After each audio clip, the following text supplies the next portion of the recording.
St. Martin Development Fund is a non-profit foundation actively working to improve the lives of St. Martin's most vulnerable. As a non-profit foundation, our work is guided by our policy plan, which outlines youth development, elderly care, gender support, poverty alleviation, and community development as key priorities in achieving a more inclusive and developed St. Martin. A core part of our work is supporting St. Martin's social development through grants to local NGOs.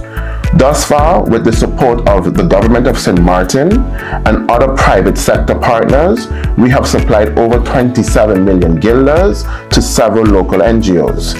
As we extend support to these local organizations, we also seek to highlight the incredible work they do.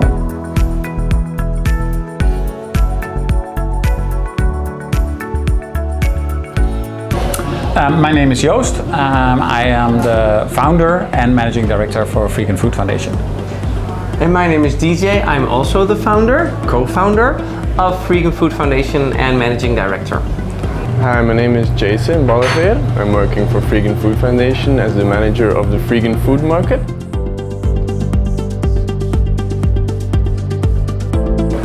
Basically, we collect food waste from supermarkets and wholesalers, and we bring that to the people in need. That's where we started. Now we also have a food bank and a thrift store actually coming from that. With thrift store, we collect goods from people all over the island, and we're selling them for a very, very small price to anybody, actually not only to the people in need, but to anybody who like to benefit from it. And we're doing that to be able to sustain the foundation so we can stay alive, so to say.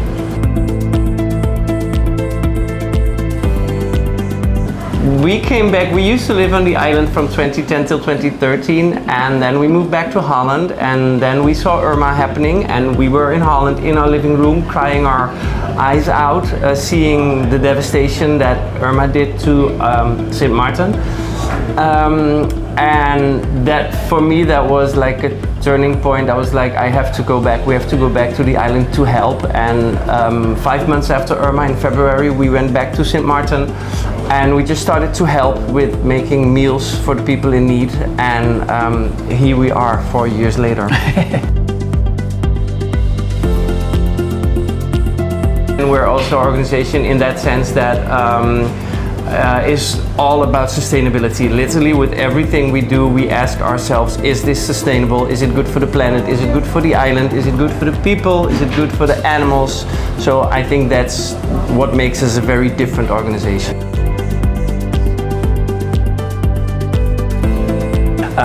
The beneficiaries come to us basically via someone else. So we try to keep a referral system going on because there's not a lot that we can do about checking if people are really in need.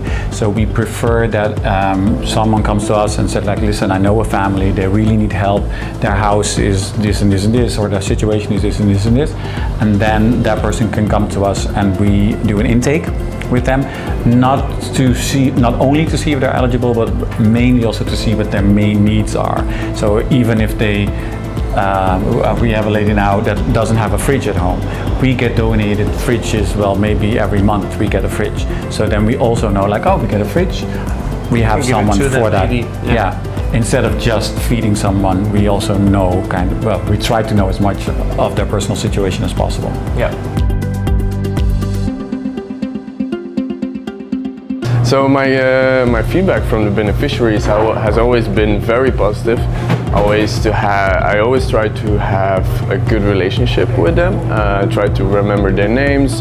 I am also their contact person always. So I have the closest contact to the beneficiaries in the food market right now.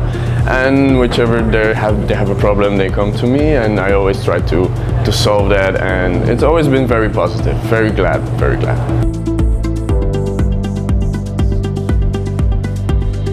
It's overwhelming, it's fantastic, it's amazing, it's crazy.